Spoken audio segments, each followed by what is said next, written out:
მათში დღეს 4 პირი იქნება გამოსაკითხი. პირველი გახლავთ ჩვენთვის ერთ-ერთი ყველაზე მნიშვნელოვანი საქმე, რომელიც მორიგჯერ კარგად ასახავს მიხეილ სააკაშვილის რეჟიმის სახეს. ეს გახლავთ პარლამენტის ყოფილი წევრი ბატონი ვალერი გელაშვილი, რომელიც სავარაუდოდ უკვე მობრძანდა და სამდივნოს ვთხოვ, რომ შემოაცილოს დარბაზში.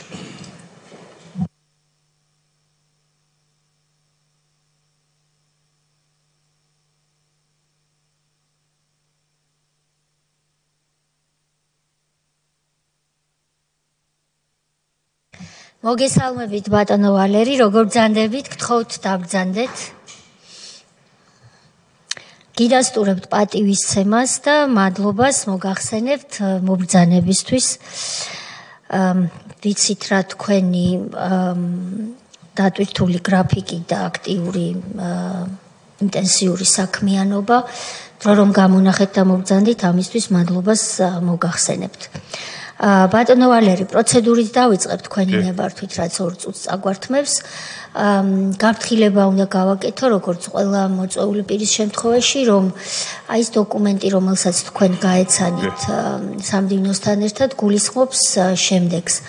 ჩვენი კომისიის წინაშე ვისვის და თქვენ არ გჭირდებათ საქართველოს პარლამენტის რეგლამენტის ნორმების ახსნა, მაგრამ მაინც ეს რეგლამენტი ამბობს, რომ კომისიის წინაშე კითხვებისთვის თავის არიდება, თუ პასუხს არ გასცემთ, ან თავს არიდებთ პასუხის გაცემას, ან კიდევ განზრახს რო ახსნა განმარტება არის სისხლის სამართლის პასუხისმგებლობის საკითხი და ამ გაფრთხილების დასტურად იქნებ მოაწეროთ იმ დოკუმენტს ხელი, რომელიც წინ გაქვთ და შეუდგეთ მუშაობას.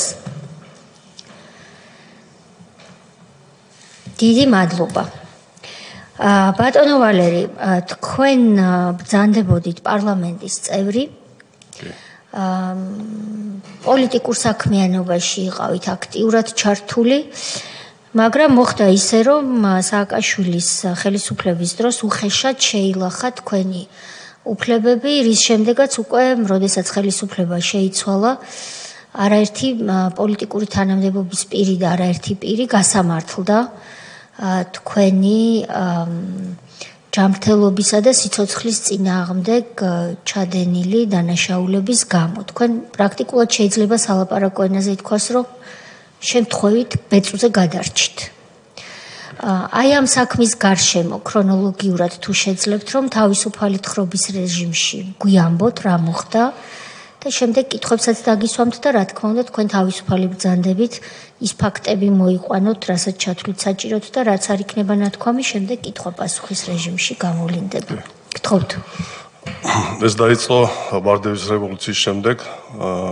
მე ვილნიუსში ვიყავი წასული, 2003 წლის ბოლო იყო და მაშინ ჩემს სახლს ვარემონტებდი, რომ ოჯახი გადმომეყვანა ვილნიუსიდან და დამირეკეს, რომ სანდრა როლოსი თავის ნათესავებთან ერთად შევარდა ჩემს სახლში, მარანი გამიხსნა და ქვევრები გამიხსნეს და ის ნებართვის გარეშე როგორც უნდა ისე იქცეოდნენ, რაზეც ვინერვული, იმიტომ რა უფლება ჰქონდა ჩემს სახლში შესვლა, ნებართვის გარეშე მარნის გახსნა. ახალ წლის წინა დღეს კიდე ამერიკა კეზერაშვილმა შეხვედრა მოიდა თქვენთანავე. აი ახალ წლის შემდეგ არჩევნები იყო გაგრას 4 რიცხვში, საპრეზიდენტო არჩევნები და მე ჩამოვედი და 3 რიცხვში კეზერაშვილი დაცვასთან ერთად და გიაბულაძეს არქიტექტორს დაუძახე, რომ მოდი მეთქე რაღაც ჩემს სახლის თემაზე უნდა ლაპარაკი და მაშინ კეზერაშვილმა დაგვიფიქსირა. ეხლა ესე სახლში შევარდა სანდრა ცოტა გაუგებარია და რო აღწეროთ რა მსმენელისთვის სახლი სად არის, აი რატო სახლი დღევანდელი რეზიდენციის წინ პრეზიდენტის რეზიდენციის გვერდით და ამიტომაც უცებ გადავიდა და რომელი წელი ეგა? 2003 წლის დეკემბრის ბოლო რიცხვი. რომელი რეზიდენცია? ეხლა ყოფილი რეზიდენცია. ყოფილი, რომელიც სააკაშვილმა აიგო, კი ბატონო, იქ იყო თქვენი სახლი? წინ მე სახლს ვარემონტებდი და ოჯახი უნდა გადმომეყვანა 2004 წელს.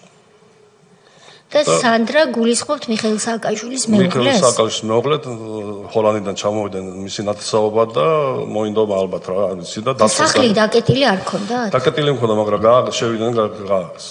დაცვამ გააღო ალბათ? კი. გასაგებია. შემდეგ მე რო ჩამოვედი კეზერაშვილმა დაგვიფიქსირა რომ ისა ტრატილის დატვირთული კამაზი რო შეეჯახოს კლდეზე რა მოხდება ამ სახშიო და მე ვთქვი რა მოხდება მთელი ქალაქი აიწევა ხაში მაგ 10 ტონიანი დატვირთული ტრატილით კამაზი მე მგონი საკმარისი ხო ჩვენი ქალაქის ტრატილით დატვირთული კამაზი რო შეეჯახოს კლდეზე ამ სახში რა მოხდება გიაბულაძეც ესწრებოდა არქიტექტორი ამ ჩვენ ლაპარაკს მე ვთქვი აქ ეს სახლის აღარ იქნება და საერთოდ გარშემო ყველაფერი იმას გიზდა მე კი ვთქვი რა ქვეყანის საშემნელო გინდათ მეთქი რომ ტრატილი დატვირთულმა კამაზე ვაიაროს ქალაქში მეთქი ეს უფრო დაუფიქსირე და აღარ გვინ არაფერი წავიდე ნუ შემდეგ მე დამირეკა ადმინისტრაციის უმფროსი იყო რომ შეხვედრა მოთხოვეს და მე დავთანხმდი უკვე ისე წავიდა საქმე რომ მეთქი კი კაი სახლი ბატონვალები ბოდიშვილი საზოგადოებამ რომ იმას თანამდებობად რომ მიყვეთ რომ დრო დავზოგოთ მაგ დროს კეზერაშვილი რა თანამდებობას იკავებდა თქვენ რო შეხვდეთ მაშინ ჯერ თანამდებობას არაფერს არ იკავებდა იმიტომ რომ ჯერ ხელისუფლებაში მოსულები არ იყვნენ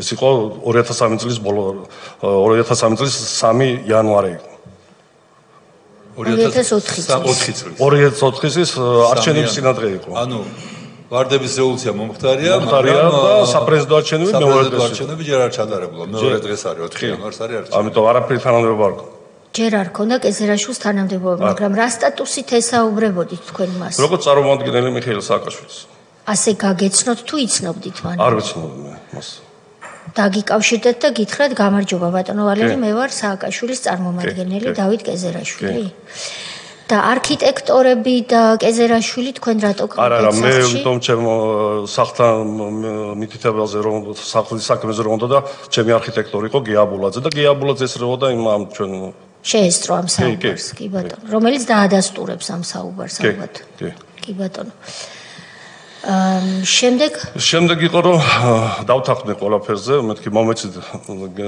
გენერალის შემსრულებელი ამ ობიექტის მეთქი ჩემი კომპანია ინვესტირებას გააკეთებს ამ რეზიდენციაში და შემდეგ მოხდეს მეთქი ვიცი რომ დღეს ბიუჯეტი არ არის არ არსებობს მეთქი და მე სახელმწიფო გადაიხდის მეთქი ამ ყველაფერს მეთქი და იყო ჟვანიას ეს რო შევთანხმდით სიტყვიერად მე ხელისუფლებაში რომ მოვიდნენ ჟვანიას პრემიერ-მინისტრი იყო მაშინ ჟვანია მისი განკარგულებაც არსებობს რომ დაევალოს ვალერი გელაშვილს დეპუტატ ვალერი გელაშვილს მოიძიოს სახსრები და აწარმოოს რეზიდენციის მშენებლობა და მოხდეს მასთან შემდეგში მასთან ფინანსური ანგარიშწორება ეს ჟვანიას მაშინ მთავრობის განკარგულებაც არსებობს ამას როდინდელია ეს ჟვანიას 2004 წლის დასაწყისში იყო განკარგულება თქვენ ამ დროს უკვე დეპუტატი ხართ კი მე უკვე პარლამენტის წევრი რომელი პარტიიდან მე დამოუკიდებელი ვიყავი, მაგრამ მაშინ წარდგენა მრეწველებიდან წარდგენა. მრეწველებმა წარგადგინეს და უკვე ხართ პარლამენტის წევრი, როდესაც სააკაშვილის წარმომადგენელი კეზერაშვილი.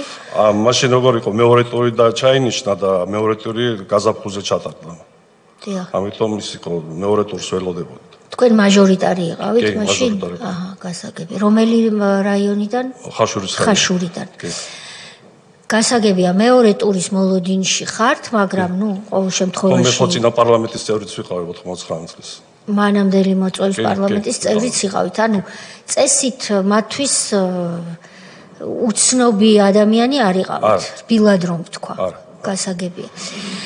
სახლი იყო მათთვის საინტერესო, თითქოს ასე ჩანს. ნუ პირველ რიგში სახლი იყო, მე იმის იყო ისა პოლიციის შენობა იყო, რომელიც მე უნდა და რეზიდენციად ექცა და ამიტომ მე გადავედით მის პროექტირებაზე იმის არქიტექტორი გიაბულაძე იყო მაგათ იმას შექმნის მაგის პროექტი შეთანხმებები და დავიწყეთ რეზიდენციის პარალელურად რეზიდენციის მშენებლობაც თქვენ რა შუაში იყავით რეზიდენციის მშენებლობასთან? უბრალოდ მე რაღა იქ ჩემი სახლი იყო გვერდზე მე სახლი უნდა მეშენები და მე სამშენებლო კომპანია იყო დამფუძნებელი იყო ჩემი სამშენებლო კომპანიის და მე ვთხარი მაშინ ჩემ სამშენებლო კომპანიას მიეცეთ გენერალური მოიჯარეს მეთქი და დააფინანსებს რეზიდენციის მშენებლობას მეთქი და იმიტომ ბიუჯეტი არ იყო მაშინ და იქით გადავდექი რომ ჩემი კომპანია დახარჯავს ფულს და შემდეგ მოხდეს ანგარიშწორება მეთქი რომ პირიქით მეთქი უკეთეს საქმე მინდო და გამეკეთებინა რატომ დაგჭირდათ ამის შეთავაზება?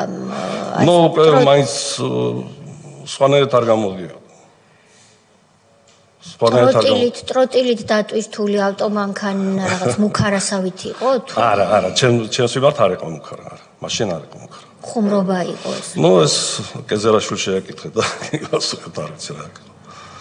უბრალოდ აინტერესებდა რომ მიხეილ სააკაშვილი იქ რო იცხოვრებდა და ვიღაცა შეეჯახებოდა რა მოუგვიდო და მიხეილ სააკაშვილი ალბათ უფრო ინტერესი ქონდა. მაგრამ მაინც უცნაურია, თუმცა თქვენ გააგრძელეთ თხრობა თუ შეიძლება რომ უცბად გადაწყვიტეთ რომ ააშენოთ პრეზიდენტის რეზიდენცია. კი, დავიწყო პრეზიდენტის მშენებლობა, შემდეგ მოხდა რომ მე როსტომაშვილი იყო ადმინისტრაციის უფროსი გახდა მაშინ როსტომაშვილი და პირდებოდა რომ მიხეილ სააკაშვილს წლის ბოლომდე მშენებლობას მორჩებოდა. მე ავედი და უთხარ ვერ მორჩებიან ამ მშენებლობას, ჯობია ლიტვიდან ჩამოვიყვანოთ მართველი ორგანო, რომელიც სამშენებლობას მართავს და იმასკის. და მე წავიღე პროექტი ლიტვაში, ერთ-ერთ კომპანიას მივიტანეთ და ჩამოვიტანეთ წინადადება, რომ 11 თვეში მორჩებოდნენ და 17 მილიონი euро დაუждდებოდა რეზიდენციის მშენებლობა. რაზეც უარი მივიღე. და ამიტომ წლის ბოლოს მე სხვა იყო ადმინისტრაციის უფროსი სხვა იყო და შემომითვალა და შევხვდი და რომ ამ გენერალ იმაზე შემსრულებლად უარი რომ მეთქვა. მე თქვა დიდი სიამოვნებით უარს ვიტყვი, იმიტომ ვატყობდი რომ არაფერი გამოდიოდა, იმიტომ მშენებლობა არ იცოდნენ და უბრალოდ ვიცოდი რომ ეს საქმე ძალიან შორს ავიდოდა. მე ჩემი დავალიანება გადაიხადეთ, რაც არის შესრულებები რაც იყო, სახლის ფულიც გადაიხადეთ და მე თავისუფალი პრობლემა არ მაქვს. მაგრამ შევატყვი ნახევარი წელიწადი ფულის გადახდა არ უნდა დავდიოდი მიხეილ სააკაშვილი უკვე ჩემს სახლს არ ემონტებდა უკვე 3 მილიონზე მეტი ქონა დახარჯული ну ერთხელ ავდექი და პლომები დავადი სახლს და მომთხარი ვერ შეხვალ შიგ საცხოვრებას ჩემთან არ ანგარიშტორებას არ მოახდეთ მე და თან გავაფრთხილე რომ ჩემი ოჯახი არის ევროკავშირის წევრი და ფრთხილად აიყავით მეთქი თქვენ სახლში დასახლდა სააკაშვილი ამას ყვებით კი უკვე გარემონტებული იყო 3 მილიონზე მეტი დახარჯული იყო და სახლი ჩემი უღლეზე მქონდა გაფორმებული ლიტვის მოქალაქის და გავაფრთხილე მოთხარ ფრთხილად იყავი თქვენ სახლში რანაირად აღმოჩნდა სააკაშვილი ვერ ვიგებ ნუ უფლება მიეცი რემონტის თქვენი სახლის კი და მან გაარემონტა. კი. თავისი სახსრებით. ალბათ, კი. და დასახლდა თქვენ სახლში. შესვლეთა არ შეუშვა. რემონტი დამთავრებული ქონდა უკვე და შესვლეთა სახლი უკვე საცხოვრებელი მზად იყო. მე არ შეუშვა პლომბი დავადე და გავაფრთხილე შეხვალ მეთქი და ერთად და მოლაპარაკება რა იყო რომ სანამ რეზიდენცია იქნებოდა მოლაპარაკება იყო ჩვენ даже თავრობის განკარგულებაში წერა რომ 1.400.000 დოლარი უნდა გადაიხადა ჩემს სახლში სამაგიეროდ გვერდზე მიწაუნა მოეცა იქ მეორე სახლისა და დანარჩენი ანგარიშტორება მოეხდინა 4 მილიონ ლარზე მეტი ქონა ჩემ კომპანიას დახარჯული. კი ბატონო. ეხლა გასაგებია, ანუ მონაცვლეობა უნდა გაკეთებულიყო, რაც მთავრობის აქტით გაფორმდა და თქვენს პირობებს ასრულებდით, რაც მთავრობამ დაგაკისრათ და ის არ ასრულებდა ამ პირობებს. ასე დაიწყო კონფლიქტი. დაიწყო კონფლიქტი და მე ვილნიუსში ვიყავი და რეზონანსის გაზეთში რაღაც სტატია დავწერე, რომ გაბრაზებული ვიყავი, გამწარებული ვიყავი, იმიტომ ნახევარი წელიწადია ველოდებოდი. და ტელეფონზე რო დაურეკე, ვინახარ რატომ მიერეკავ. მე ვთქვი, ჩემს სახლში შედიხარ საცხოვრებელად და როგორ ვინავარ. და რო ჩავედი ვილნიუსში და ამიერეკეს მე ტელეფონზე. ვის დაურეკე ტელეფონზე? მიხეილ სააკაშვილს. რატომ მიერეკავ ვინახარ საერთოდ. მე ვთქვი, ჩემს სახლში შედიხარ და როგორ ვინავარ, ხომ დაიცოდე მეთქი. და მე სტატია დაუწერე, ცოტა შეურაცხყოფაც მივაყენე, იმიტომ მე თვითონ ვიყავი შეურაცხყოფილი ყველაფრის ამისგან გამომდინარე. მე ვილნიუსში ჩავედი და ტელეფონზე დამიერეკეს და ჩამოვყავდი და ტერორისტულ აქტს მოგიწყობთ. დამემქრან ტელეფონით. ვინ დაგირეკათ? ხმაზე ვერ ვიცანი. ეს რა დროა უკვე ბატონო ვალერი? ეგ იყო თავდასხმის წინაკვირაში იყო. რომელი წელია? 2005 წლის 14 ივლისი იყო და ეს დაახლოებით 10 რიცხვამდე დამიერეკეს რა ეგრე. მე ხარ ჩამოვალ მე და შეხვდეთ მე. მე დაჯავშნილი მანქანით დავდიოდი, აქ ჯავშნილი მანქანა მყავდა და ჩამოვედი დაცვაც მყავდა, ჩემი პირადი დაცვაც მყავდა, მაგრამ საღამოს ეკონომიკის სამინისტრო იყო მაშინ აქეთ თბილისის მარიოტის მეორე მხარეზე მეყენა ღამე მანქანა და იქ რაღაცები გადამიჭერეს მანქანაზე დამიზიანეს, იძულებული იყო მანქანა სერვისში გამეგზავნა და გადავჯექი მეუღლის მანქანაზე და მივდიოდი ხაშურისკენ. და ელიავის ბაზრობას გავწვდი თუ არა ბლოკირება გამიკეთა ეს ორმაშინდისფერო მანქანა და უკიდან ავტობუსიდან გამოხდნენ სპეცნაზის ფორმაში ეგ 7-8 კაცი და ავტომატის ჯერი დაცადეს შოკირება მოახდინეს ტერიტორიის უკრიდან შუშა გვერდიდან შუშები ჩამემტრიეს დაცვა გადავიდა ხელი აწია მეც გადმომეთმითო იარაღი ქონდა მაგრამ ხელი არ მოვკიდე იარაღს იმიტომ ჩამცხილავდნენ გადმოვედი ხელი ავწია გადმოვედი და მოთხარი მაშინ მასკები აკეთად ბიჭებს და ერთ-ერთი მომენტი ამის შემდეგ პრეზიდენტზე ვერაფერს ვერ ილაპარაკება და ეგრევე კონტაქტი მომარტლა სახში და მსხრევის ის ვიგზენი სახის. და დავარდი დილს, მივხვდი რომ უკვე ბოლომდე მიიყვანეს საქმეს და ერთ-ერთი მე ყოფილი სპორტსმენი ვარ და ბლოკირება გავეკეთე სახის და ბორთი გავხდი რომ ეს დარტყმები ამეცილებინა. 4 ადამიანმა დაახლოებით 9 წლის განმავლობაში ჩექმები მარტო თავში მისწავდნენ. თავში. და ხელები ქონდა სუდაღოლებული მქონდა ხელი. და რო გავიყინე, რო გავჩერდი მანქანის რაღაც მანქანასთან ახლოს მივედი და გავიყინე, რომ თავი დაენებებინათ, იმიტომ თუ ვინ მოძრავებდი არ დამანებდნენ თავს. ხოდა მე იარაღი ამოიდეს, ამომაცალეს იარაღი და წავიდნენ. და მე მაშინ ავდექი და ვერაფერს ვერ ხედავდი, იმიტომ თვალის გუბები მქონდა ძალიან დასიებული და ესე გავიხსენე თვალის გუბეები და სისხლი მომდიოდა სულად და იქ არის სამრეც ხავა იყო და იქ გადამიყვანეს ხალხმა ვიცი ყონა იქ და ჩემი ბიძაშვილის მანქანაში იყო გოგონა და დაცვის ბიჭიც და იქ დამაჯინეს და მაშინ დარეკა მეუღლემ ვილიამსიდან და მე უთხარი სასწრაფო თვითმფრინავი და გამიყვანე აქედან მეთქი თორე არ მაცოცხლობენ მეთქი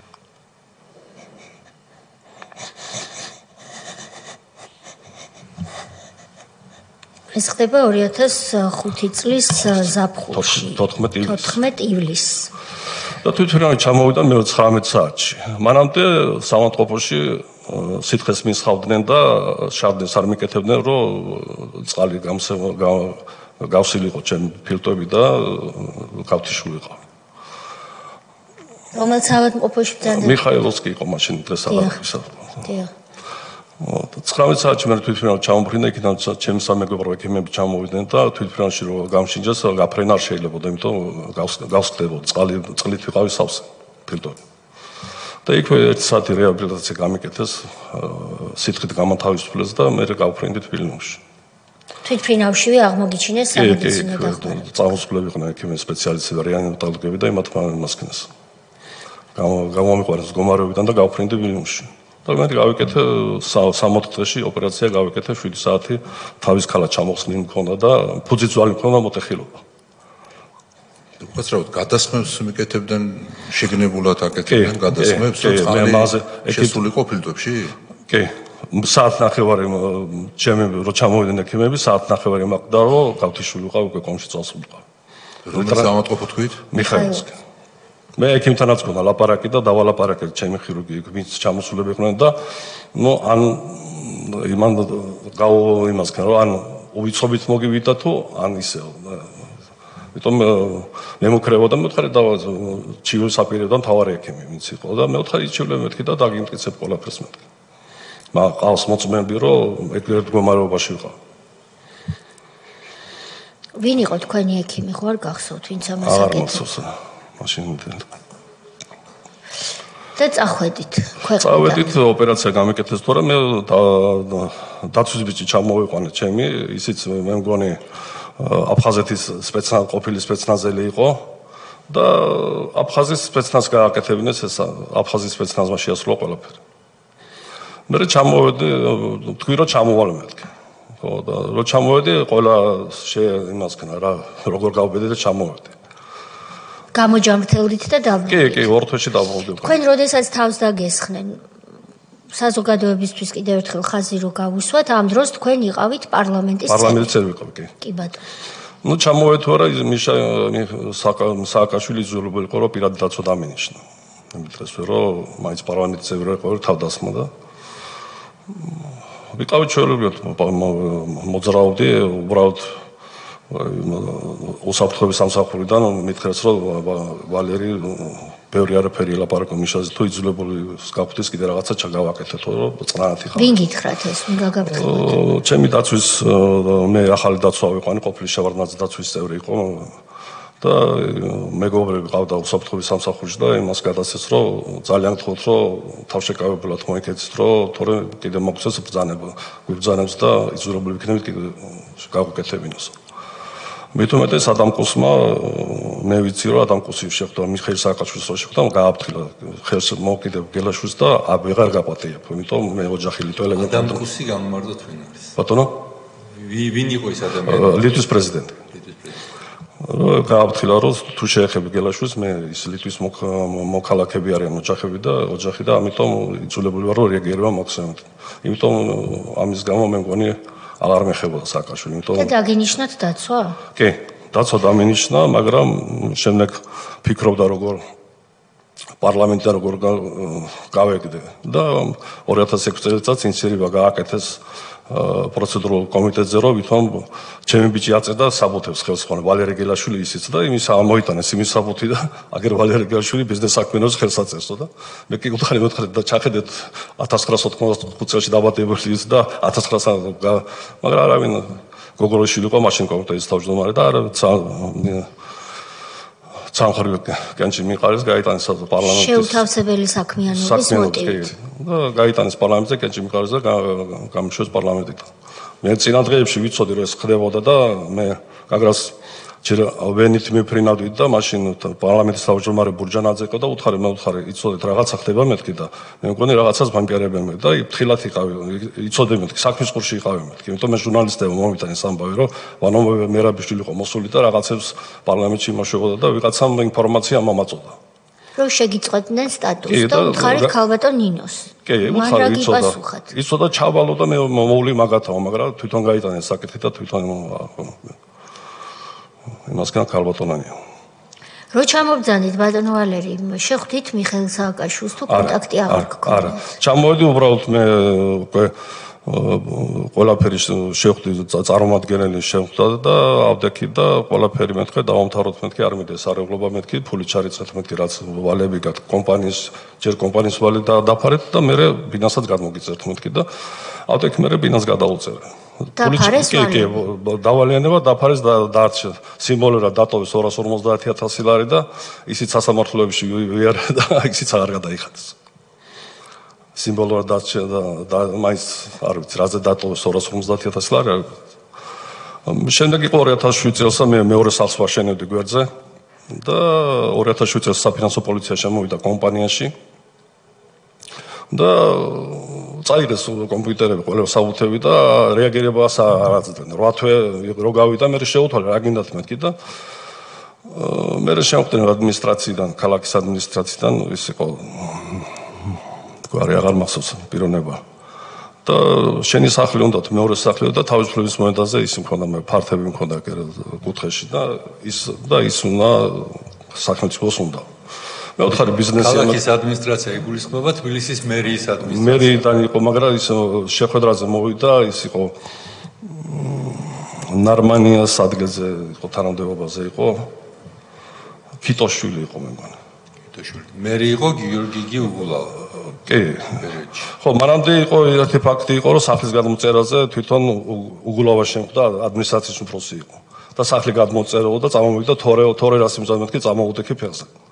კანცელერიაში რას მიზანმეთქი და წამოუდექი და მე დაჯდა. ეს რომელი წელია? ეგ იყო 2005 წლის დასაწყისი. ეს იმ სახლზეა საუბარი, რომელიც პრეზიდენტის რეზიდენცია. პირველ სახლზე და გადმოწერე. მე ვთქვი არ გადმოწერე მეთქი სანამ დავალინებს არ დაფაროთ მეთქი. გადმოწერე თორე წამომიგა უგულავა და მე წამოუდექი რას მიზანმეთქი და მაშინ დაჯდა ადგილზე. ტყუილად რაღაცომ დგებოდა? ბატონო? ტყუილად რაღაცომ დგებოდა? თუ ისევ ჯდებოდა? უგულავაზე გეკითხა. ალბათ შეეშინა ჩემი და დაჯდა უკან არის. მე არის სახლზე კიტოშვილი. არ და ერთი წუთით იმ სახლს პირველ სახლს რო დაუბრუნდეთ. ვალები დავალიანება კომპანიის მიმართ დაფარეს. დაფარეს მარტო კომპანიის დარჩა 250,000 ლარი. თავდასხმის მერე ხდება ეს? ხო? თავდასხმამდე წინა დღეს ჩამირიცხეს 600,000 ლარი.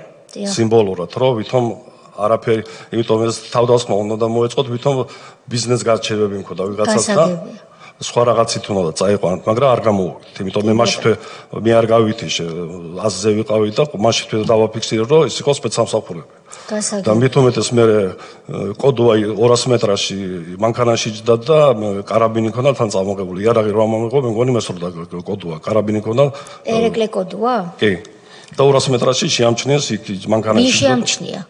ჩემი მე მაშინ ორთაჭალის თურფა საშენებდა ჩემი კომპანია და ჩემი მძღოლები დადიოდნენ იქით ოფისი მქონდა და იქ დაინახეს თავდასხმამდე 200 მეტრაში კოდვას მანქანით იჯდა და თვითონ იჯდა მანქანაში? კი. ესე იგი, იმ პირველი სახლის წართმევაში, ამას სხვა არაფერი არ ჰქვია და იზულებაში, თქვენ კი ამბობთ, რომ ჩემით გადავწყვიტეო, მაგრამ იზულების ელემენტები თითქოს იკვეთება, რომ პრეზიდენტის რეზიდენციას დეპუტატი არ უნდა აშენებდეს, ხო? რაღაცის გამო თქვენ ჩათვალეთ, რომ ამის გაკეთება იყო მიზანშეწონილი. აი ამ პროცესში მიზანშეწონილი ახლა პატარა ისა დრამა არ იყო. ფუძიძვალის მოტეხილობა ეს სიკვდილის ტოლფასია. მე მანამდე ვამბობ, თქვენ ჩათვალეთ თავიდან თავდასხმამდე, რომ პრეზიდენტის ადმინისტრაციის მშენებლობაში თქვენ მიიღებდით მონაწილეობას. კი, მიიღებდით და ჩემ კომპანიის სახელი იქნებოდა, შემდეგში რომ კომპანია გაგრძელებდა მუშაობას, მაინც პრეზიდენტის რეზიდენციის მშენებლობა ჩემ კომპანიის იქნება ერთი სარეკლამო. ჩათვალეთ, რომ მიზანშეწონილი იყო. რეკლამა იქნებოდა ჩემ კომპანიის. კი ბატონო, და თქვენი ფულით გადაწყვეტეთ ამის მშენებლობა. სანაცვლოდ თქვენ აი ამ პროცესში, რომელსაც ქვია პრეზიდენტის ადმინისტრაცია აშენე-შენი ფულით და არ გადაგიხდით, სახლიც გაარემონტეს და არ ჩაანაცვლეს სხვა მიწით, თუ საბოლოოდ ჩაანაცვლეს შემდეგ. არა, სახლს პარალელურად რეზიდენციას რო ვაჩენებთ, თვითონ არემონტებდნენ ჩემს. ხო, თქვით რომ მონაცვლეობა უნდა გაკეთებული. არა, მონაცვლეობა მიწისა მომცეს გვერდით მაშინ ცხონებულმა პატარკაცშვილმა გადასცა რაღაც მიწა აქეთ მხარეს. მოგცეს, მაგრამ ეს მოგცეს თავდასხმამდე თუ თავდასხმის მერე? თავდასხმამდე. ცვლილებები მოახდინეთ მიწაში გავცვალეთ და შემდეგ თქვენ ითხოვდით დავალიანების ანაზღაურებას. დავალიანებსა და სახლის საფასურსაც. რაცაც მოყვა შემდეგ დაპირისპირება, როგორც უბედავ ამის მოთხოვნასო და თავდასხმის ორგანიზება ჩაატარეს თავდასხმა. ამ პროცესში იკვეთება, რომ ჩართული იყო უგულავა, ხო? კი. სააკაშვილი თავისთავად და კეზერაშვილიც აგრძელებდა ჩართულობას. კეზერაშვილი იმდენად როგორც ვიცი ინფორმაცია მქონდა თავიდან ოქროაშვილს უთხრა მიშხეილ სააკაშვილმა და ოქროაშვილმა უარი უთხრა რომ თავდასხმაზე ხო? კი, თავდასხმის მოწყობაზე ოქროაშვილს შესთავაზა. როგორც ვიცი ოქროაშვილმა ინფორმაცია მაქვს უარი უთხრა რომ არ გინდაო, არ გვინდა ესეთი რაღაცა, ჯობია ვიღაცა ვნახოთ შუამავალი და მოველაპარაკოთ. რაზეც მე თვითონ სააკაშვილი მაშინ მერაბიშვილს დაავალა და შუამავალი ვნახოთ და მოველაპარაკოთ, რას გულისხმობთ ამაში? რომ გამოვისყიდოთ სახლი და არ გვინდა ესეთი კონფლიქტი მოვახდინოთ. თავდასხმაზე უარი თქვა, არა, არ გვინდა. მიზეზი რა უნდა ყოფილიყო, რომ ოქროაშვილმა უარი თქვა? ახლობლობდით მასთან? ალბათ უფრო შორსწროტელი იყო და იცოდა რომ არავინ არ ეპატიებოდა ასეთ რაღაცას. მაინც როცა იქნებოდა საქმე გასკდებოდა და პასუხს აგებდა. სააკაშვილზე შორსწროტელი იყო ოქროაშვილი ეს. სააკაშვილს კარგად ახასიათებს. მერაბიშვილს დაავალა ამის შემდეგ. მერაბიშვილი მაინც მიშას მორჩილი იყო, მე უფრო მორჩილი იყო და ის ყველაფერს ასრულებდა, რასაც მის შეეუბნებოდა. მაინც ისე მსმენელისთვის რო განვმარტოთ, ამ საქმეზე არსებობს განაჩენი უკვე სასამართლოს დადგენილი და უთქვარად არიან დადგენილები. შემსრულებელი რო იყო ერეკლე კოდუა და მისი რაზმი, უშუალო შემსრულებლები და ყველაფერი, მაინც როდეს მსმენელისთვის ვამბობ, რომ ის რასაც თქვენ ამბობ, რეალურად არის დადგენილი უთქვარი ფაქტებით და ეს არ არის რაღაც გამო. მე შეხვედრა მქონდა შემსრულებლებთან, მე მათ უთხარი, მე თქვენ ინტერესი არ ამარგოთ, თქვენ ციხში წახვიდეთ, იმიტომ თქვენ ბრძანება იყო და შეასრულებდით. მოვიდნენ პროკურატურაში შეხვდი ამ ბიჭებს, მოვიდნენ ბოდიში მომიხადეს, ვიცოდით რომ ჩვენ როდესღაც პასუხს ვაკეთებთ ამაზეო და მე მათ ვაპატიე, იმიტომ ისინი არაფერ შუაში იყვნენ, ისინი იყვნენ პროსო ბრძანების შემსრულებლები. და ვინ დაგვავალაო საზოგადოებისთვის რო განმარტოთ? კოდუამ დაიბარა კაბინეტში და კოდუამ მისცა კიდე 500 ჩემი ფული, რაც ჩემი ფული ამომიღე $10,000 სუმკიდან, იქიდან მისცა $500 ბიჭებს დაურიგა. თქვენვე დაგაფინანსებინეს, გამოვიდეთ თქვენს წინააღმდეგ. ჩემ თავდასხმიდან რაღაც ძვირიანი ბეჭედი მქონდა, რაც წაიღეს. ის რაც მე სასამართლოში ვიყავ. ანუ თქვენ ამბობთ, რომ გარდა თავდასხმისა გაგზარცვეს კიდეც? კი. სმენელმა რო გაიგოს. იარაღი წაიღეს, $10,000 თანხობრივად წაიღეს და ძვირიანი ბეჭედი მქონდა, კარატიანი იყო, ბრილიანტი, რომელიც საბუთით წარვადგინა და სასამართლოზე მithumetes სასამართლოზე 2018-ში დავიწყე ამაზე სასამართლო მოითხოვე, რაც წაიღეს მეთქი, ის მაინც მომეჩით მეთქი და დღემდე პროცესები კიდე გრძელდება. საზღვართ. 7-8 წელიწადი პროცესები მიდის და სასამართლო არ მთავრდება. ეს თქვენ ქონება, წართმეული ქონების დაბრუნება. ეს წართმეული ის რაც წაიღეს, ფაქტობრივად რაც წაიღეს თავდასხმის დროს. სიცხლის სამართლის განაჩენზე დაყრდნობით ითხოვთ უკვე იმ დანაკარგის ანაზღაურებას. 2007 შარჩილი შევიტანე და რომელ ინსტანციაშია? ეხლა უზანაეშია უკვე მეორე წელიწადი. ენი ჯამში რამდენი იყო, რასაც თქვენ თხოვთ, რა ზარალი მოგაყენეს იმ დროს, რაც გაგზარდოს. რაც თავდასხმის დროს ზარალი მომაყენეს, იყო 200,000 ლარი. თქვენ მორალურ ზიანსაც ითხოვთ თუ მარტო? მორალური მიუთითი 100,000 ლარი, მაგრამ მე უბრალოდ იმის თვითფრენავი რომ ავიყვანე და წამიყვანე საკედან, იმის საბუთები არ მქონდა და ამიტომ მორალურ იმაში ჩავთვალე რომ ეს თანხა მორალურიდან მოვითხო, იმიტომ მე და პირველი და მეორე ინსტანცია მოიგეთ? პირველი მეორე ინსტანცია მოვიგე და მესამე ინსტანციაში მეორე წელიწადი გაჩერებული. ვინ გედავებათ, ვინ არის მოპასუხე? თვითონ მაშინ თანამშრომლები ინდივიდებს ედავებით და არა? თვითონ სამინისტრო ავალდებით. სამინისტროს ედავებით, სახელმწიფოს ედავებით, კი ბატონო. და თანამდებობის პირები იყო. სააპელაციო სასამართლოს გადაწყვეტილების შედეგი რო გითხრათ? დააკმაყოფილა პირველი ინსტანციის. კერძოდ 200,000 ლარის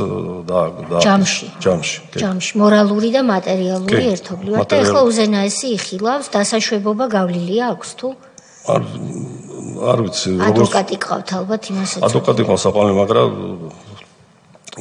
სასამართლო დღეს ჩანიშნა არ ხდება გასაგები უზენაესმა შეიძლება არც ჩანიშნოს ხო მაგრამ პასუხსაც არ იძლევა კი ხო მე სხვა საკითხებია კიდე რომელიც მე ბოდიში წერან აი თქვენ თვითონ 2007 წელი იყო მგონი ფინანსური რო შემოვიდაო კი ფინანსური შემოვიდა და ფინანსურის გამზღადებელი შემდეგ შეთანხმება მოგავაკეთეთ მე ვთქვი ბიზნესი ამეთქი პრობლემა არა იმიტომ ახლა სახში რომ მივედი ახლა რეზიდენციის ეზოში ვიყურებოდა მეთქი მე ჩავთვალე რომ ასეთი ახლოს ყოფნა პრეზიდენტ როცა კონფლიქტში ხარ მე ჩავთვალე მეთქი კონფლიქტის გაღვივებასა დავთანხმდი მოკიდით მეთქი რაც მოვითხოვთ ახლა იმის 3 მილიონი მოვითხოვე მაგრამ 2 მილიონი გადამიხადეს პირდაპირ ბანკში მიმიყვანეს საქართველოს ბანკში და იქვე მოხდა ქონების გადაწერა და იქვე სხვათა შორის ზაქარია ქუცნაშვილი იყო ჩემი ადვოკატი მაშინ იმ პროცესში ფული ანუ ვინ გადაიხადა და ეხლა ბანკმა გასცა კრედიტი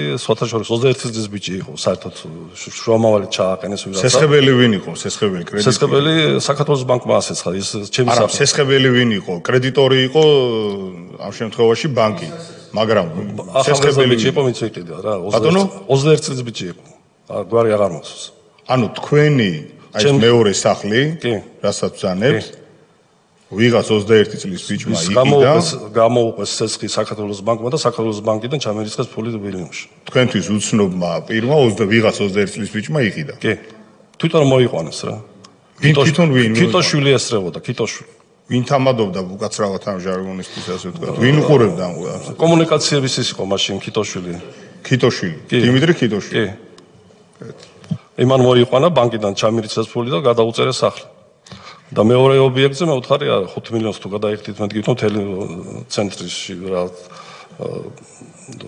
მერის გვერდზე რო არის ჩემი შენობა იყო პირველ სართული და ყველაფერი და მე ვთხარი 5 მილიონი ნაკლებია და მამაზე უარი დღეს კი ეგერ მომედანს იმაზე უარი აღარ მივყიდეთ სახლი გადაუწერე ბატონო ვალერი თქვენ მაინც მიუხედავად რეალურად სიცოცხლის უფლების ხელყოფის მცდელობა იყო ხო ეს თქვენი რასაც ყვებით და მაინც დაბრუნდით ქვეყანაში მაინც შეეცადეთ საქმიანობის გაგრძელებას რატომ წახვედით ამ ხელა რისკზე საერთოდ შიში არ ვიცი არ შეგეშინდათ საერთოდ შიში ჩემში არ არსებობს იმიტომ მე პატარავიდან მარტო ვარ გაზრდილი და მე შიში არ ვიცი საერთოდ მე უცხო ქვეყანაში ჩავედი ვილნიუსში 21 წელიწა და არავის არ შემშვიდები და დღემდე ვარ და მithumetes 18 წელიწადია ვენესუელაში ცხოვრობ ერთად კუნძულზე და არც იქ მეშინდა და თავის თვალებად ეხლა საცხოვრობთ თუ საერთოდ ეხლა თბილისში ხართ ისე კი ბატონო თბილისში შემდეგ არაფერი შემდეგ მე 2011 წლის როცა ბიძინაიშვილი განაცხადა პოლიტიკური ის მაშინ ახალი წელი იყო ვილნიუსში ვიყავი და ახალწლის საღამოს მიხეილ სააკაშვილმა ჯარიმა გამომიწერა და საახალწლო საჩუქარი გამომიგზავნა. მერე ჩვენი ხელისუფლების ჩვენ მოსვლის შემდეგ რამდენი იყო ჯარიმა და რაზე იყო? 4 მილიონი. არაფერს უბრალოდ დაწერა გადასახადი გაქვს 4 მილიონი ჩემ კომპანიას დააკისრა და გამომიგზავნა ახლა 12 საათამდე. უცხება ვინ იყო ამ ჯარიმის შემოსავლების სამთავრო.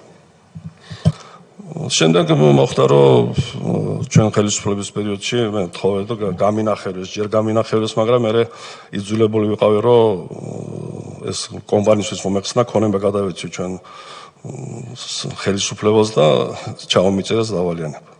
80 გუდაურში მიწები გადავეცი და დევნილთა ბინები აშენებული რომელიც ხაშურში მქონდა ის გადავეცი ჩვენ ხელისუფლებას რომ ჩვენ ჯარიმები ჩამოწერილიყო. უკვე განახევრებულ ჯარიმებზე. კი 2015 წელს გადავეცი. გასაგებია. და 2013 წელს კიდე მე საქმე შევიტანე პროკურატურაში 330 გვერდიანი რომელიც დღესდღეობით განუხილვლად რას ეხება ეს საჩივარი? ეს გემჩენებელი რომელიც მე აქციონერი ვიყავი გემჩენების 2004 წელს გადავიხადი $6 მილიონი და ჩვენ დავიწყეთ ბერძნების შემოვიყვანა და გემჩენელობები დავიწყეთ ის განაიარაღება ხალხს ვასწავლიდით. მიხეილ სააკაშვილმა ადგა და იჯარა გვიმთავრდებოდა თვითონ ნავსადგურის სადაც წყლიდან შემოსასვლელი ის პირდაპირ შეწყდით მიყიდა სხვა პიროვნებას რის უფლებაც არ აქონდა. ქარხანა ჩააგდო ბანკროტის რეჟიმში უკვე იმიტომ ჩვენ არ აქონდა მისასვლელი ვეღარაფერს ვაწარმოებდით. მე მოელაპარაკა ჩემ პარტნიორებს დემური ბაღდავაძე, კახა გიუაშვილს და მაგ კიდე იპოთეკა მიმაყიდინეს ეს თავიანთი წილი რომ ჩემი ბრალი იყო ყველაფერი ჩემს გამო მოხდა იმიტომ მე ხელს საკავშირთან დაპირისპირებული ვიყავი და შემდეგ კიდე თანხა აღარ გადამიხადეს და სარჩელი ყველაფერი შევიტანე პროკურატურაში. რაც დღემდე განუხილველია. რამდენი ხანია განუხილველი? 2013 წლის დასაწყისში შევიტანე. 12 წელია მედია ჩვენი კომისიის შემდეგ მაინც დაჭერა. აგერ მე წამოღებული მე ყველაფერი და აგერ დავტოვებ საკუთებს და მადლობა. ბატონო, ერთი ამბავი მინდა კიდე რომ თქვენგან მოისმინოს ჩვენმა საზოგადოებამ. ეხლა 2012 წლის 1 ოქტომბერი და 1 ოქტომბრის არჩევნებამდე პერიოდი ეს არ იყო არჩევნები, ეს იყო ჩვეულებრივი ომი ხელისუფლებისა ხალხის წინააღმდეგ, რომელშიც ხალხმა გაიმარჯვა, მაგრამ განსაკუთრებით ყველაზე ცხელი წერტილი ხაშურში. განსაკუთრებით ცხელი წერტილი იყო ხაშური და კარგად გვახსოვს თვითონ ჩვენთაგანს ეს აი რა ხდებოდა ხაშურში წინა დღეებში და იმ დროს იქნება გესმოდა. წინა დღეებში მე ინფორმაცია მქონდა რომ ჩემი ის დაგეგმილიც იყო ჩემი განადგურება ერთ-ერთ პოლიკლინიკაში იყო შეჯახება კუდის ყოფილ თანამშრომლებთან და იმ პოლიკლინიკაში იყო დაგეგმილი ჩემი ის ლიკვიდაცია. ეს ინფორმაცია მქონდა, მე თან იარაღით დავდიოდი, უფლება მქონდა იარაღი და ხამერი მყავდა დაჯავშნული, რომელთაც მე დავდიოდი. სპეცნაზი ჩამოიყვანეს შუადღის საათებში 15 მანქანა. და ამ 15 ოქტომბერს არჩევნების დღეს. და თვითონ მიხეილ სააკაშვილი ორჯერ დაჯდა ხაშურში არჩევნების დღეს. ორჯერ ჩამოვიდა. რო აკონტროლებდა, რომ მე არ გავსულიყო, მე არ მომეღო არჩევნები. და ყველაფერს აკეთებდა, რომ ეს არ მოხდარიყო. მე კამერები ავიყვანე ხალხი და მე ვთხარი გადაიგეთ ყველა ყუბანი, რომ ვიცოდე ფაქტი რა ხდებოდა უბნებზე. იმიტომ მე როცა 15 პიკაპი იყო, ჩემი მანქანით იმოშვებოდი, რომ დავდევდი ამ მანქანებს და ახლა სპეცნაზელები იცოდნენ იარაღით ვიყავით ან და მერიდებოდნენ და მიდიოდნენ უბნებიდან და ვერ ასწრებდნენ ვერაფერს გაკეთებას. საღამოს საათზე კიდე 20 მანქანა შემოიყვანეს პიკაპი და უკვე ვეღარ ვასწრებდი ვერაფერს და ისინი გაქონდათ იაშიკები, ბიულეტინები და ყველა რაც მე კამერებში დავაფიქსირე. რას ნიშნავს გაქონდათ იაშიკები? შედიოდნენ კიდე ოქროს ხელს და საარჩევნო ყუთები გაგქონდათ და გადაღებულიც აქვს. საარჩევნო უბნებზე შედიოდნენ, ყუთები გაგქონდათ, იტაცებდნენ ამ შეთვის. კი, იტაცებდნენ ყუთებს, კი. და საოლქოში მიქონდათ თუ სხვაგან მიქონდათ? ჯერ მიქონდათ ოფისში და ოქროს ასწორებდნენ და შექონდათ. ჩემ ხმებს უწევდნენ. ოფისში ნაციონალური მოძრაობის ოფისში. კი, ბატონო. იმიტომ მე ერთ გავეკიდე სპეცნაზის მანქანას და ნაციონალური მოძრაობის ოფისში შევიდა. ვინ შემზღვანელობდა მაგას? ამ ყველაფერს ადგილობრივად ნაციონალური მოძრაობიდან. მაშინ იყო კიტიაშვილი იყო სერგო კიტიაშვილი ჩემ მე გავზარდე და ჩემთან იყო ოფისში ხოლმე და აქ ცენტრალური ოფისიდან მათი მხრიდან ხო არ ყოფილა ვინმე? იყო ერთ-ერთი მინისტრი იყო. ვინ იყო? აღარ მახსოვს ვერ ვიტყვი. იყო ერთი მინისტრი იყო. ძალოვნებიდან როგორ გახსოვთ თუ ძალიან მნიშვნელოვანი იყო? არა, ძალოვნებიდან არ იყო. ძალოვნებიდან არ იყო. მაშინდელი 2012 წელს ნაციონალური მოძრაობის ხელისუფლების მოქმედი მინისტრი. არ მახსოვს გვარი. გახსოვთ, მაგრამ არა. უწყების ხელმძღვანელი იყო? ბატონო? რომელი უწყების მინისტრი იყო? მე მგონი განათლება უფრო იყო. განათლების მინისტრი. და განათლების მინისტრი მაგ პერიოდში ვინ იყო? მარტივი მოსაძიებელი. არ ვიცი. ეხნებ დავეხმაროთ, აბა გითხარით ვინ იყო? აი გვარი რო გავიგო მინისტრისა, გეტყვით რომ ის. გამოვარკვევთ კი ბატონო. ბატონო არა, არა. გამოვარკვევთ და გეტყვით, იქნებ გამოიცნოთ თუ გამოიცნოთ ვინ იყო. ეს 1 ოქტომბერს ხდება, რასაც თქვენ კი, ეს ხდება 1 ოქტომბერს. საღამოს საათებში მე ცენტრალურ ოფისში რო დავურეკეთ, გოგი თოფაძე ჩამოვიდა და კიდე ერთი ჩვენი დეპუტატი ვინც პარლამენტში ჩამოვიდა, იმის უშუალო კომიტეტის თავმჯდომარე იყო. 1 წელს ის ჩამოვიდნენ საღამოს. კი. ისინი ჩამოვიდნენ საღამოს, რომ უბნებზე ის რო ხდებოდა ჩამოვიდნენ რომ დამხმარებოდნენ. ირაკლი სესიაშვილი ბატონი. კი, ირაკლი სესიაშვილი და გოგი თოფაძე. და ბატონი გოგი ცხონებული, გოგი თოფაძე, კი ბატონო. და ასე თქვენ ასე ვთქვათ, მორიგჯერ დადექით ლიკვიდაციის საფრთხის წინაშე უკვე ხაშურში, როგორც კანდიდატი. კი. თქვენი პირველი თავდასხმა თქვენ ბრძანეთ, რომ ერეკლე კოდუამ რეალურად დაგეგმა და დაორგანიზა. ვისი ბრძანებით გააკეთა ეს? მერაბიშვილის ბრძანებით. მერაბიშვილს ვინ უბრძანა? მიხეილ სააკაშვილი. თქვენ ეთანხმებით იმ ფაქტობრივ გარემოებებს, რომლებიც განაჩენით არის დადგენილი უკვე ქართული ოცნების ხელისუფლების შორის. ჩემთვის უფრო ის იყო, რომ განაჩენი დამდგარიყო და წლოვანობას რამდენს მიცედა, ჩემთვის ამას არ გეკითხებით. ფაქტობრივ გარემოებებს ეთანხმებით, რომ სააკაშვილის ბრძანება გაიცა და შემდეგ ივანე მერაბიშვილმა და ერეკლე კოდუამ შეასრულეს. ამას ეთანხმებით. თავდასხმიდან ჟურნალისტები მოვიდნენ თუ არა, მაშინ დავაფიქსირე, ვის გაკეთებული იყო და ვის ბრძანებით. მაშინ, კი ბატონო. ისე მინისტრის ვინაობა მაინც იმ ქალბატონი ხატია დეკანოიძე არა მამაკაცი იყო მაშინ დიმიტრი შაშკინი არა განათლების მინისტრი ხატია დეკანოიძე იყო ესე ის სხვა მინისტრი დავადგეთ მე სოზარ შევატყობინებ რა მეკითხა კი ბატონო იმიტომ რომ ეს ღიად ვერ დარჩება ბატონ ალუდას ვეთანხმები უბრალოდ ეხლა ასე დავიწყებთ გამოცნობას ბატონ სოზარსკი ეთქვით და ჩვენს აი გვარების მინისტრები ვინ იყო აი რომ მითხრათ გეტყვით ამ პროცესში რო ღიას კომისიას შეატყობინეთ ჩვენც ვიმუშავებთ თქვენთან ერთად და დავადგენთ ვინ იყო ის მინისტრი ვინც 2012 წლის ოქტომბრის არჩევნებზე ნაციონალური მოძრაობიდან ხაშურში იყო მომაგრებული იყო ის ხაშურში იყო მომაგრებული იყო და სხვათა შორის ვანო მერაბიშვილი ჩამოდიდა და დადიოდა ვანო მოძრაობდა არჩევნების დღეს ვანოც მოძრაობდა კი არჩევნების დიდი სპეციალისტი რა გაქვთ სათქმელი დღეს სააკაშვილისთვის ბატონო ვალერი არაფერი მალე გადავიდეს ციხეში და წესი ერთ ციხეში ჯდეს მეტი არაფერი თვლით რომ არ არის მისი ადგილი საავადმყოფოში არა მისი ადგილი ანუ საგიჟეთში ანუ ციხეში მით უმეტეს მას ვილიუმში მაგას ექსპერტიზა ჩაუტარეს და დადგენილი არის მანიაკური შიზოფრენია ვილნიუსშია ეს ჩატარებული ექსპერტიზა ჩატარებულია ხომ არ გაქვთ ეს დოკუმენტი არა მაგ დოკუმენტი მაგრამ თვითონ საექსპერტიზო ბიუროს ხელმძღვანელს მეგობარია ვიცი და მაგ ინფორმაცია მაქვს გასაგებია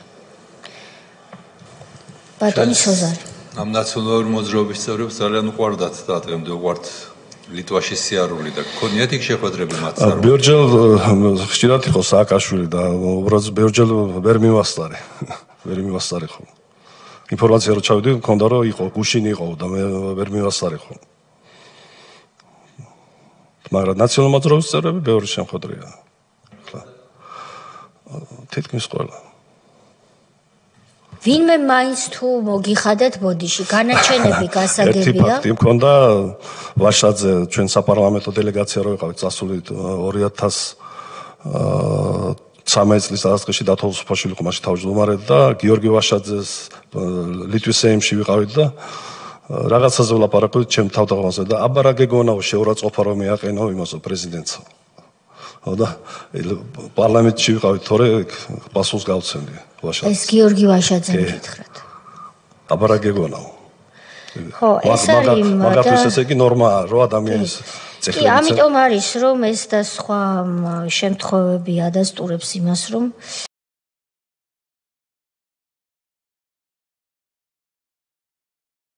შეიძლება და ასე შემდეგ. თქვენ დღეს მიუხედავად იმისა, რომ ქართული ოცნება რაც მოვიდა თქვენი მონაწილეობით ხელისუფლებაში, მას